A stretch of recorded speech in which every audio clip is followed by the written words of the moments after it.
চুচুড়া তোলা ফটক যুবক সংঘের বাসন্তী পুজো এই বছর ৬৮তম বর্ষে পদার্পণ করেছে।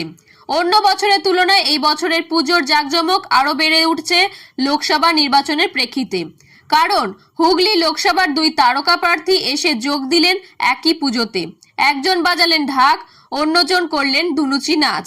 মঙ্গলবার ছিল বাসন্তী পুজোর মহা অষ্টমীর দিন। এই মহা অষ্টমীর দিনেই বাসন্তী পুজোর উদ্যোক্তারা ও স্থানীয় বাসিন্দারা পেলেন এক অভিনব চমক। হুগলি লোকসভার তৃণমূল ও বিজেপির 2 তারকা প্রার্থী রচনা বন্দ্যোপাধ্যায় ও লকেট চট্টোপাধ্যায় এসে যোগ দিলেন একই পুজোতে।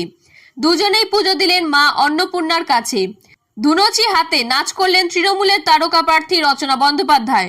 অপরদিকে ঢাকের কাঠি হাতে পুজো মণ্ডপে ঢাক বাজালেন বিজেপির তারকা প্রার্থী লকেট চট্টোপাধ্যায়। 2 অভিনেত্রীকে দেখার জন্য এই দিন পুজো মণ্ডপে ভিড় জমেছিল সহস্র মানুষের।